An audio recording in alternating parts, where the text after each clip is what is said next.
The show starts in 3, 2, 1, go. Good morning, CaneSport. It's October the 29th, 2024. I'm Gary Ferman, the publisher of CaneSport.com, joined today by our managing editor, Matt Shodell, and Stephen Wagner, as we discuss the news of the day, presented by Caneswear, your ultimate destination for all your Miami Hurricanes merchandise needs. If you want it in green, orange, or white, it's at Caneswear, and that's where you need to go, 2655 South University Drive in Davie, or caneswear.com. We'll talk more about Caneswear later in the show. But first, guys, we got a ton to talk about. We had I'm not even going to call it a commitment. I'm going to call it a recommitment last night, which is a big deal for the Miami Hurricanes, from Malachi Toney, wide receiver at American Heritage. He had been committed to Miami. He decommitted. Now he's back in the fold. We'll talk about that. We had media sessions with Mario Cristobal, the coordinators. We'll talk a little bit about that. But first, I want to start with discussion about the Miami Hurricanes offense, everybody, because we sent Matt into the lab where to be quite frank and honest, every Sunday, Monday, we throw him into the lab so we don't have to listen to him, deal with him, look at him. But in fairness to Matt, he usually comes out with some pretty good stuff. And on today's website, we have a story about what we learned about this Miami Hurricane offense. Evolved again this past weekend, and the next two games will show even more. And there's a reason for that, guys. A few weeks back, I remember on this show talking about how Miami needed to get more guys involved on offense, that each of these games is going to have its own matchups, its own challenges, and that they were going to need a lot more variety in the offense to get through these games. And, it's certainly playing out that way. And the reason why it played out that way Saturday was because Florida State had a pretty decent group of guys on defense. I mean, they're struggling. Their offense is horrific. But they've got some good players on defense, a couple defensive linemen that will probably get drafted into the National Football League. Their defensive backs are athletic. Most of them state of Florida type kids that are athletic and every bit as good as, say, the guys playing DB for Miami. And they were able to match up with Miami's receivers pretty well. And that meant taking Xavier Restrepo pretty much out of the game. And they pretty much kept everybody else bottled up. They kept safeties deep in the field. And really, the only adjustment that Shannon Dawson could make, he made. And that was to turn to the physical running game, which is a staple of a Mario Cristobal team, which came in extremely handy this past weekend against Florida State. But Matt, the point of your story isn't that. The point of your story is that we should get back the next couple of weeks to seeing more of the Miami offense that we grew accustomed to early this season. Manny Diaz brings a Duke team in that's playing very good defense. But the way Manny attacks offenses should allow Miami to utilize both the pass and the run game. And then, as they move on from there to Georgia Tech and Wake Forest and Syracuse, it'll be a little bit different than what we saw against Florida State. Yes. How did I know he was going to do that? It's like, you go on and on. What do you want me to talk about now? I mean, Jesus. We're tired. My thunder. It's 5 a.m. We're tired. Stephen pulled almost an all-nighter chasing Malachi Toney news. And we just want to tape the show. Well, okay? You know what? Then ask me open-ended questions. Anyway, Duke is probably the last team that actually Miami might wind up running more against than passing, because Georgia Tech, I mean, just if you look at the rankings, right, the ratings, whatever you want to call them, the national rankings, Georgia Tech is number 91 in pass efficiency defense, 57th in passing yards allowed. Wake Forest, that's the game after Duke. Wake Forest, the game after that, 120th in total defense out of 133 teams, 129th in passing yards allowed. And Syracuse is 85th in scoring defense, 63rd in passing yards allowed. Three pretty bad defenses to end the year where Miami can do whatever it wants, and they're going to want to win the Heisman Award for, I'm guessing, for Cam Ward, and they're going to throw the ball a lot. Duke, I think, is another game where they may wind up running a lot because Duke doesn't really have great personnel, but they're good enough in the right spots to run Manny's defense well if the opposing offensive line doesn't hold up. And Miami did not hold up against Florida State. It may not hold up against Duke particularly well because of that. This is a team that sort of dares you to sit there and try to find guys downfield because they're going to blitz all over the place. Manny Diaz, right? What did he do? Blitz 80% of the time? I think we did figure that out one season. Cam Ward's been very good against the blitz. He's been very good against teams that don't blitz. He's been very good in everything, which is why, the Florida State game was sort of weird. And, Shannon Dawson, I think, picked up on some of the criticism of the offense because when he walked into the media room yesterday, the first thing he said was, wasn't normal, like just, he says, okay, what do you guys have for me, whatever. He says, comes in and declares to the entire media and the compliance people who apparently sit there now, Mario Cristobal told us, monitoring everything so they can report to the NCAA anything he says that's possibly an infraction.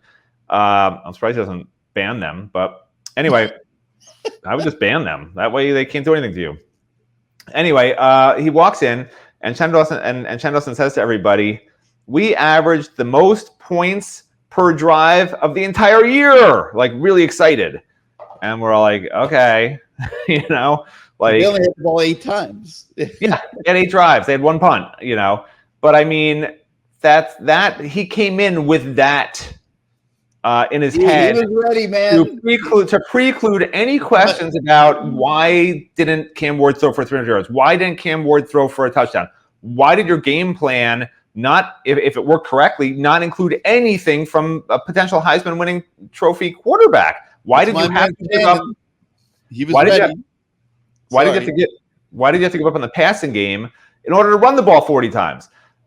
So he did not want to answer any of those questions. He really did not answer them except to say that's what Florida State wanted us to do. So he let Florida State dictate to him what he did on offense, which I keep telling people, when Miami is great, they do whatever the hell they want, and the defense adjusts. And I'm sick of these coordinators who at Miami in the past have said, well, they did this to us, so we have to do this. Why isn't Miami the team that's dictating to them what they have to do? They had deep shots. Like literally, Shannon Dawson said they had deep shots, they had open men, and they missed them.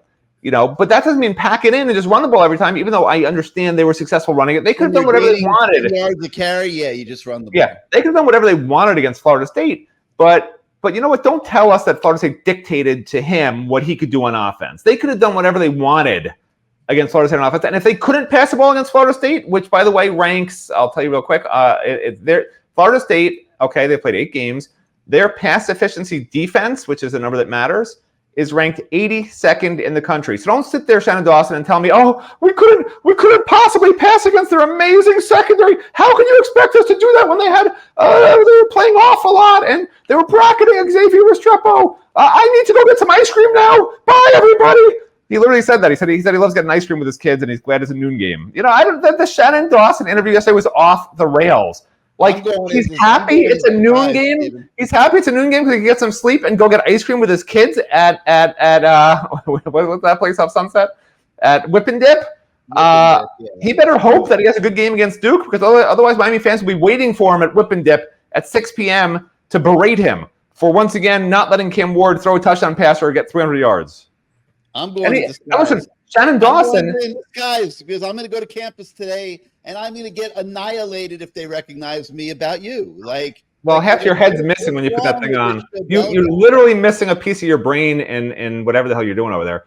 Which actually maybe that is what it looks like in real life, and that's not even a mistake. Oh, there you go. The way the palm tree comes up, it actually looks like you're missing a piece of your brain, which makes sense now for a lot of the things you do. But listen, fans are going to be mad at me now for criticizing Shannon Dawson. I'm allowed to say when Shannon Dawson isn't great. I don't think I know Miami got a ton of points and they ran the ball really well. But I'm with a lot of fans who say they want to see Cam Ward throw the ball. They want to be excited. They don't want to watch run, pass, run, pass within 5 yards of the line of scrimmage. I mean, the dude threw 5 passes over 20 yards. Almost every pass he threw was within 9 yards of the line of scrimmage. If that's your game plan, fine, but it's pretty damn boring. It's not going to get Miami fans excited, and I want Miami fans to be excited. When your franchise quarterback gets knocked on his butt, back-to-back plays on the second possession of the game, that changes your game plan. He said it didn't. He said it didn't. You asked him that. You know you're in the running for the college football playoff and the conference title game. You know you're going to beat Florida State or should beat Florida State. You don't want Cam Ward taking those kind of hits in the pocket. And Florida State had Miami a little bit confused on that second possession. So, like any good offense coordinator would do. Oh, let me finish your sentence. He fixed it. Like any good offense coordinator, he fixed it, and they threw for 500 yards. Is that what you're going to say? He adjusted to it. Oh. And the adjustment worked. Okay. They were pounding out 10 yards. I was this close to getting it right. I was so close. Moving it down the field for scores. And there was no reason to deviate from that. Why play into Florida State's hands? They're playing the safeties back. They're bracketing Restrepo, so you can't throw your normal passes to Restrepo. They clearly had a pass rush capability of an edge at the line of scrimmage. I know Miami's offensive line pummeled them in the run game, but those guys were getting after the passer pretty good, really all night. And like, why play into their hands by trying to force your game plan? Yeah, listen, I don't disagree, by the way, with anything you said, but fans don't love that kind of football. And there were opportunities, like he said, to get the ball down the field in the passing game. He clearly said it. They just didn't do it, and they didn't keep trying to do it. And, it is what it is at this point. Listen, I think everybody watching this show will agree that they would like it a lot less if Miami didn't win the game by 3 touchdowns, okay? A lot less, especially since they beat the spread by 1 point, okay? So, or half a point, really. So, look, he did what he had to do. It's not what they wanted to do. Credit to Florida State for forcing them out of their comfort zone.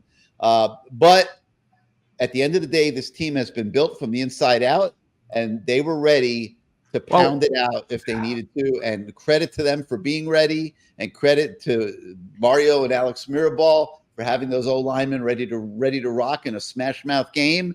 Credit to Damian Martinez and Mark Fletcher for getting ready to be the bruising running backs that they are. And Miami moves on. They move on to a new set of challenges this week, which is going to be dealing with the constant blitzes of Manny Diaz, because I don't know how many of them they have scouted out there, and they certainly have thousands of hours of Manny Diaz defense tape in the football offices there. That's one positive. I feel sorry for the film guys that have to go through it all, but I feel pretty comfortable that if there is a blitz package in Manny Diaz's arsenal, that Miami is going to have seen it, and they may see them all on Saturday. He will. Listen, he's going to throw wrinkles that force Shannon Dawson to do stuff that he doesn't want to do. But this is what I'm trying to say to you, which is you still haven't addressed really my point, which is I want Miami to get to the point where both these coordinators, the other team is saying they forced us to do this. They forced us to do something we didn't want to do. They forced us to be uncomfortable. They did this. They did that. Like, it just seems like Miami's always the one saying that. Like, they didn't let us do this, and we didn't know they were going to do that, and they surprised us with this. And, like, I'm so sick of that. I never want to hear that again. Like, take it to the other team, man. Freaking find something and, like, come out of the gate swinging with that stuff. Like, you find something that they don't expect.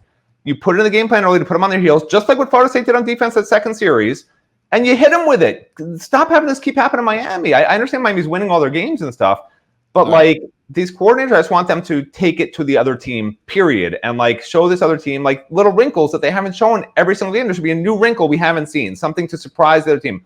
Put them on their heels early. Make them uncomfortable. Make them question what they worked on in practice all week long. That's so important as you get into the playoffs, into the AC tournament. You mean like your left-handed tight end throwing a pass to the quarterback? That's the way they've worked on for weeks. That's a trick play. I'm not talking about a trick. Do you understand what I'm talking about, right? I'm not talking about a trick play. I'm talking Steven, about concept. It's making any sense to you because he's making none to me. All right, so listen.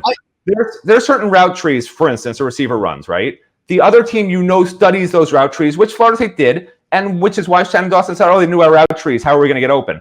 Well, there's different ways to run the route tree, right? You can cut off the route and run a different route off of it. You can do all sorts of different things, stop and goes. Like, there's other ways when you know they're studying a game to make them uncomfortable, and now they got to back off. Once you beat them once on that stop and go that they hadn't seen on a route that looked like every other route you ran all year, now they're playing off you the rest of the game. Like, those are the things. Like, that's just a small example. Not a Hail Mary, not a Hail Mary, not a Statue of Liberty, not a halfback option reverse. I'm talking about conceptually to make them uncomfortable and be like, what we studied is not what we're seeing, coach. What are we supposed to do? And they freak out. Like, that's what I want. You're saying, if I can translate this for everybody, I think I now get what you're saying. You're saying that they come out every week, they run Shannon Dawson's offense, they run Lance Guidry's defense. They're not putting the wrinkles in. I don't see the wrinkles. There's not a ton of variation in wrinkles. Correct. I want wrinkles.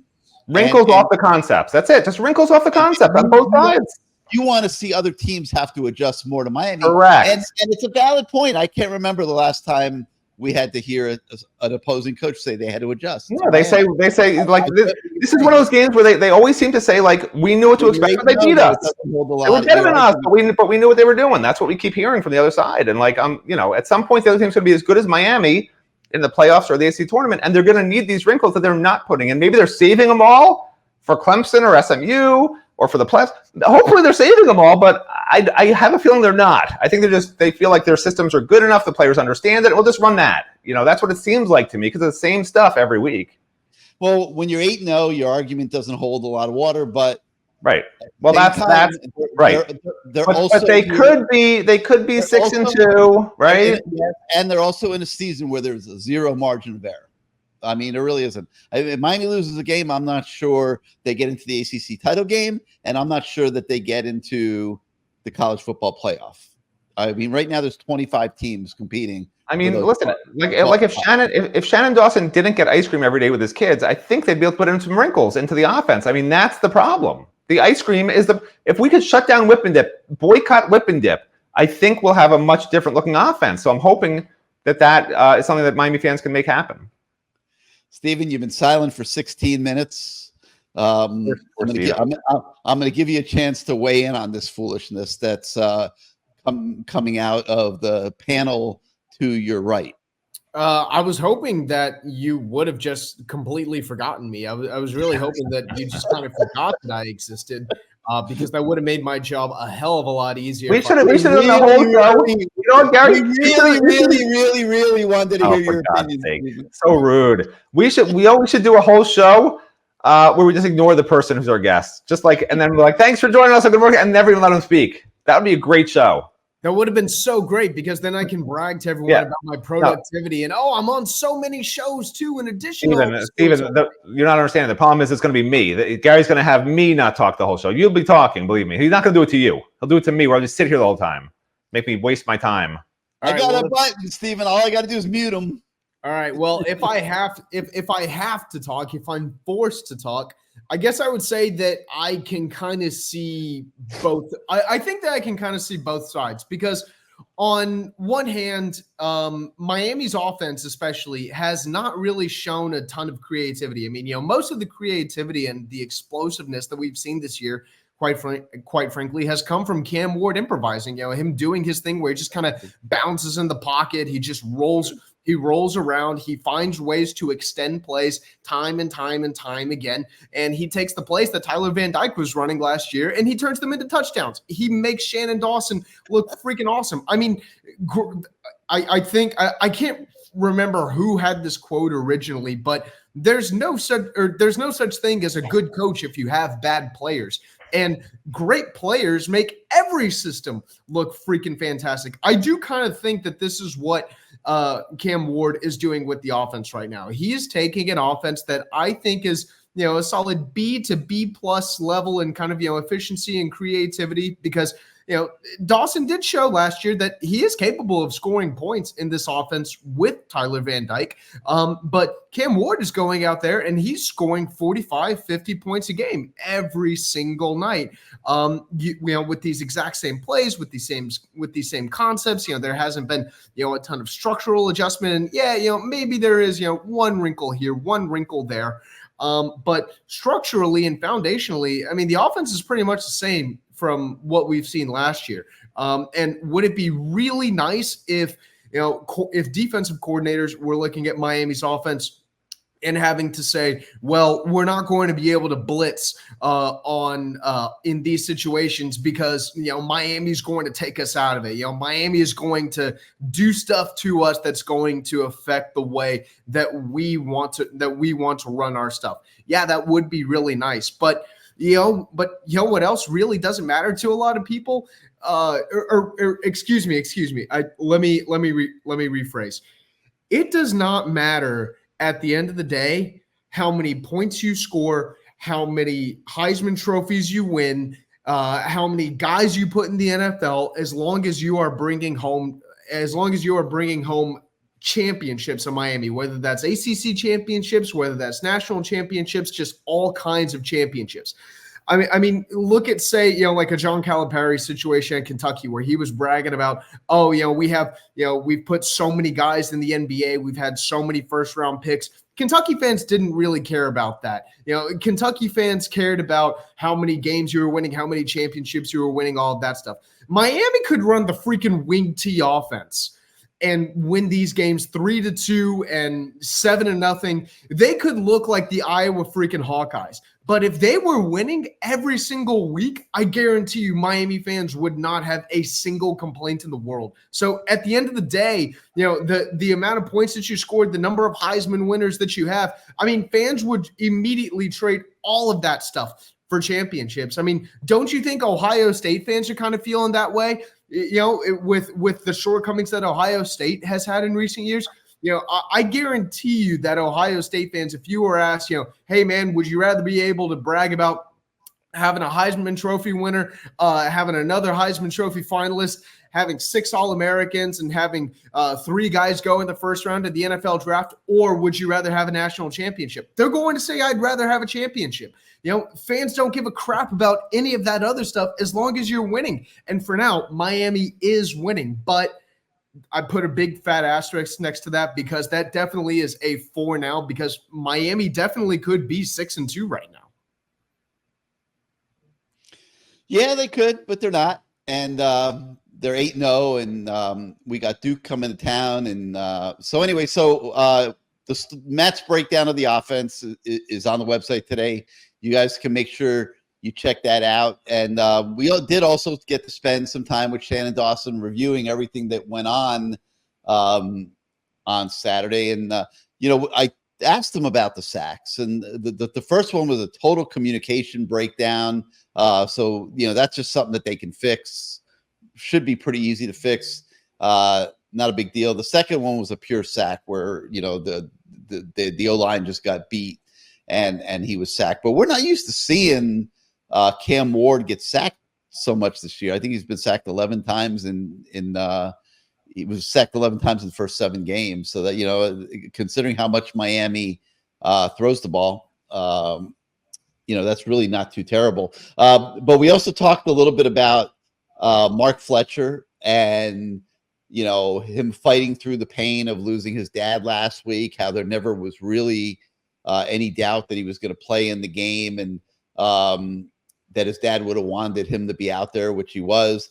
And then, of course, we talked about Damian Martinez, who really has been stepping up the last couple weeks and playing like Damian Martinez that we saw at Oregon State.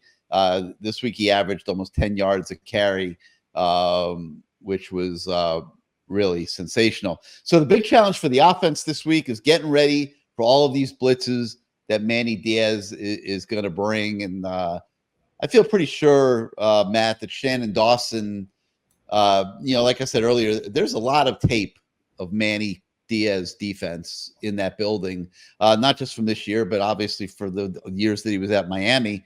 So I would say that just about every blitz that Manny could imagine to draw up is on tape there in the football offices.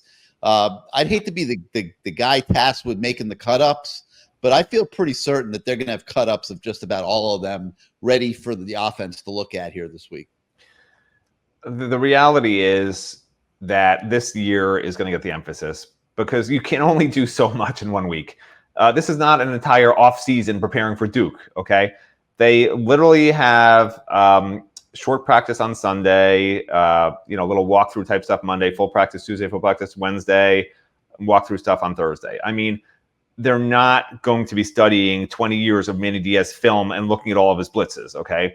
There will be certain priority blitz pickups that will need to be dealt with from this year. They're not looking, I think you even asked, somebody asked, Shannon Dawson, are you going to be looking at all his film from Miami and da da da? And he didn't really say yes. He was sort of like nonchalant about it. He's like, well, really, this year is more important. Which obviously, like, different personnel, different skill sets.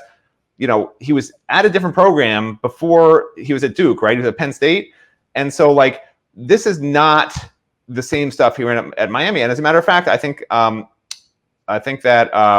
in between talking about sprinkles and vanilla and chocolate, Shannon Dawson mentioned the word evolved.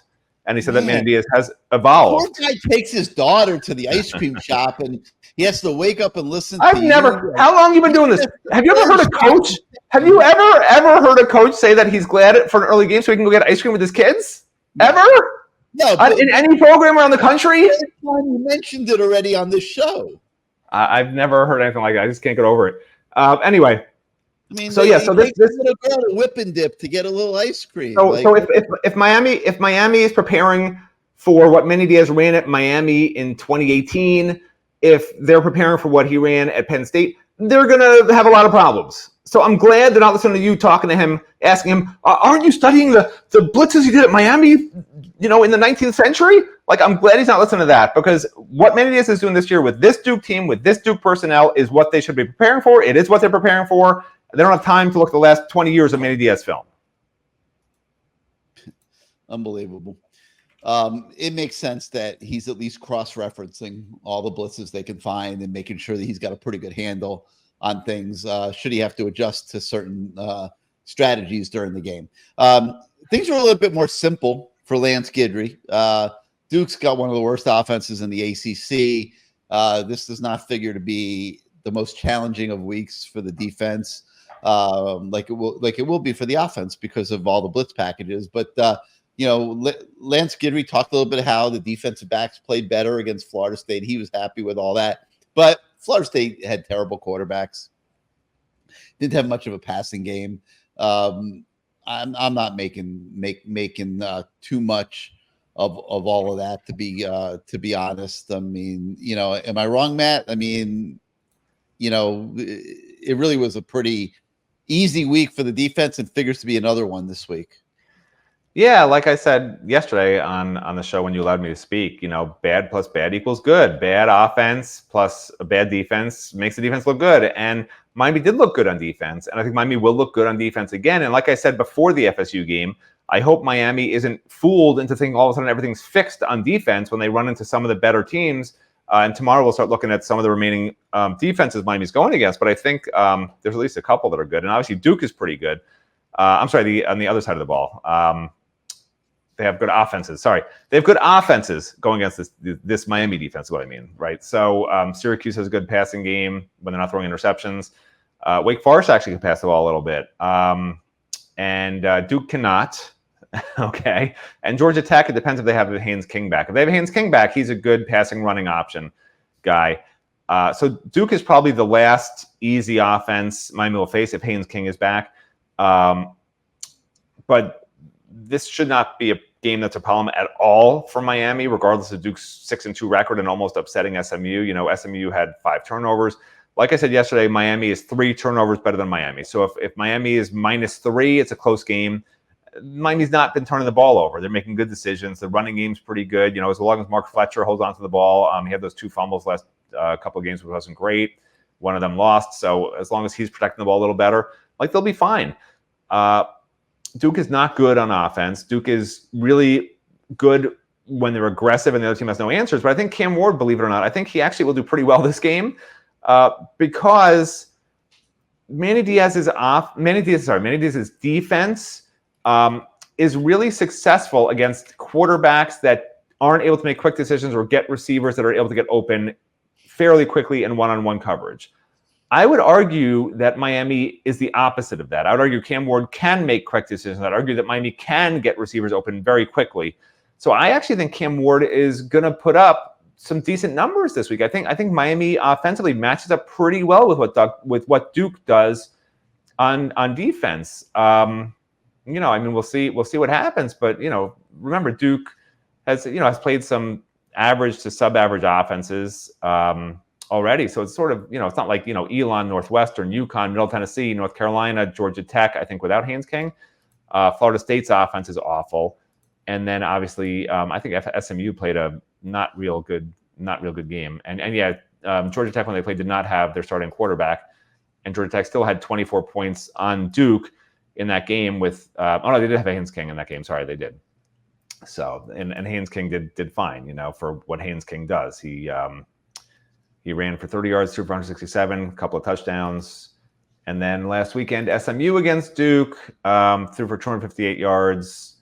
And they had a 211 rushing yards. So they actually had last week, including obviously the one overtime, they had 467 yards of offense. This is SMU now against Manny Diaz's vaunted defense. And remember, SMU is Miami's minor leagues, right? With Brashard Smith and Keyshawn and all these guys. Not playing like it though. Did you see Jafari Harvey block the field goal that would have won the game for Duke, and how he came over? Jumped. Yeah, very athletic.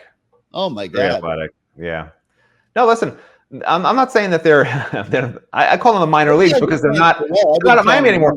But we know Brashard Smith's a great player. We knew that when he was here. It just wasn't the offense for him. He's not a power back that Mario Cristobal favors using a lot, But no, SMU, if Rhett last year didn't have these Miami guys, they wouldn't be doing what they're doing. Brashard Smith is a star in that offense. Some of those other guys are playing big roles. Roberts, Jafari Harvey, they're all making contributions. Even Keyshawn Smith's making some catches. Smith, yeah. No, the guys from Miami are making impacts. There's no doubt about it. But yeah, you can see that as good as many defenses ranked, right?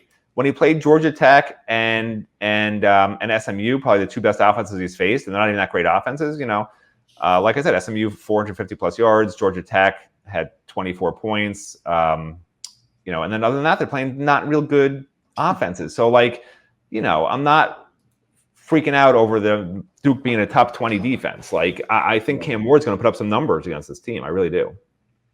All right, a couple other things. Mario Cristobal is really bullish on the culture that he sees from his team. Guys not getting full of themselves. They come in after every game looking to get better, very focused. It's something that he said that, he notices very clearly. It's not something to take for granted. And he loves the way this team has come together from a chemistry and a cultural standpoint.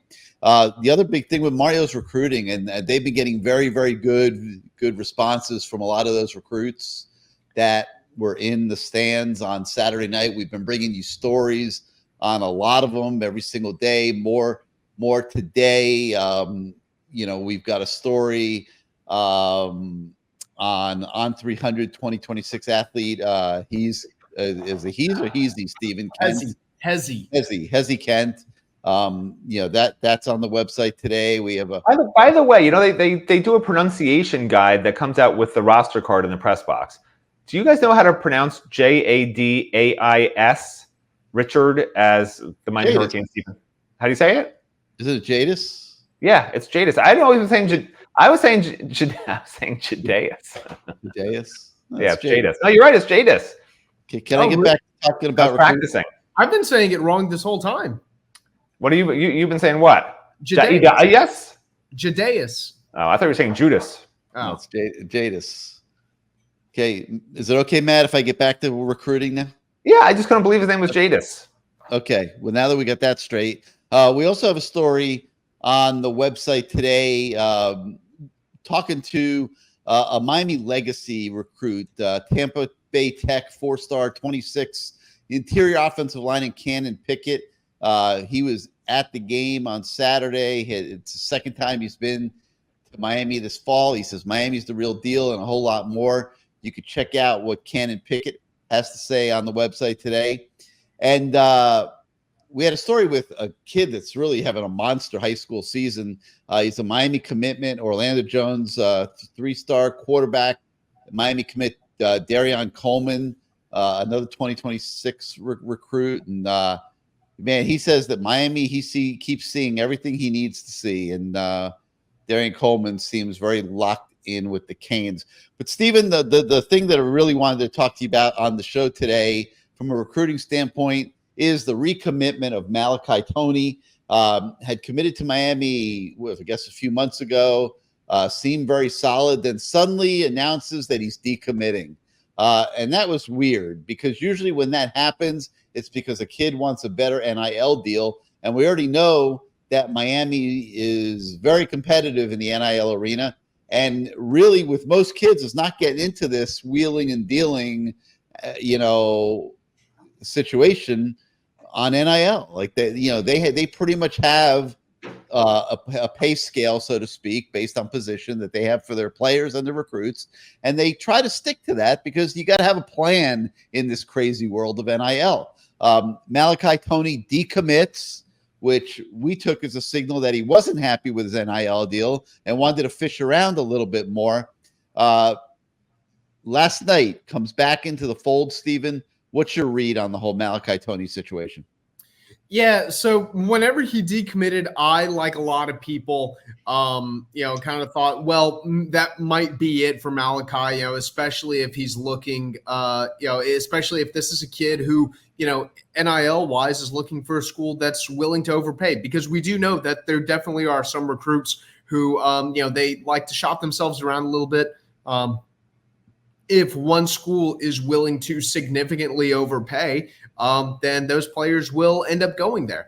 But with Malachi, I really think it was more maybe just about sort of like assessing value a little bit, seeing how much value he really had as a now member of the 25 class as opposed to the 26 class, seeing which schools were still going to be interested in him, seeing which schools would still be willing to take him, and maybe see if there's a school that might be a better fit for him than Miami in the 25 cycle. Because even though he reclassified, not every single school felt the same way about him as a 25 prospect as opposed to a 26 prospect.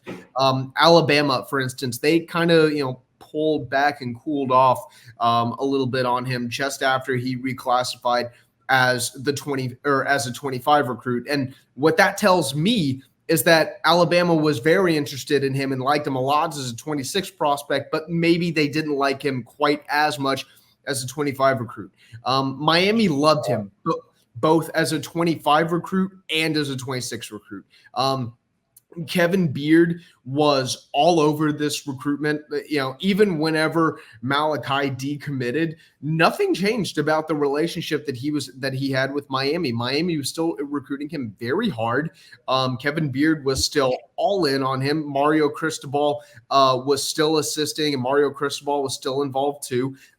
They definitely think that he could be a member of this 3-man recruiting class, and they definitely think that he's a player who is ready to go now. I think that he really can kind of come in and be maybe that replacement for Xavier Restrepo. Maybe not immediately, but certainly in maybe like a year or so after a year on campus. I definitely do think that he could be an Xavier Restrepo type player. I mean, I think the similarities between the two are uncanny. I think that they are. I think that they are copy and paste. Carbon copies of each other. I think Malachi, maybe a little bit stockier, maybe a little bit thicker, but you see the way they run routes, you see the way they catch the ball, the way that they're able to separate from receivers, their ability to win one-on-one balls and really be these possession guys. I really do think that they're exactly the same player, and Miami's hoping that they can get another version of Restrepo. We thought for a while, and when I say a while, I really just mean the last 2 weeks, that Malachi would end up back in the class. It was just kind of a matter of when he might come back. But lo and behold, it ended up being 25 days after he decommitted. So, Malachi was decommitted from Miami for all about a month. But now he's back, and I would fully expect him to be a member of Miami's class. And a really good pickup. I mean, this kid's is a talented skill player, and he's from South Florida. And, Miami needed to keep him home. So if they had to step up a little bit, it's fine. But for the most part, they try to stay away from these types of situations. The fact that they played ball here tells you how much they like Malachi Toney. All right, let's take a moment and hear from our friends at CaneSport. Welcome to CaneSport. New store, new items, same great experience. Family owned and operated since 2010, CaneSport has the latest merchandise from the Miami Hurricanes, Miami Dolphins, Florida Panthers, Inter Miami CF, and more. Come visit us at our store in Davie on University Drive, just south of 595, or online at caneswear.com. CaneSport, the spot Miami fans shop. Anything you need, men, women, kids, babies. Matt, cover your ears. No, don't do it. Even pets. CaneSport will even dress your pet. Okay. Travesty. They have it at CaneSport, and if you haven't made it there this season to gear up, it's not too late.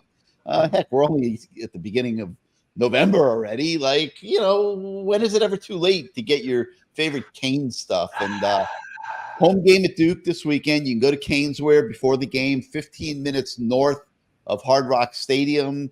I haven't checked this, but I'm assuming they're going to open at 9:00 on Saturday. So for people that want to stop there on the way to the game, you can get some food next door. La Spada Sub Shop, best sub shop in Florida, and really anything that you need. And let's say you want to tailgate for the first time this weekend.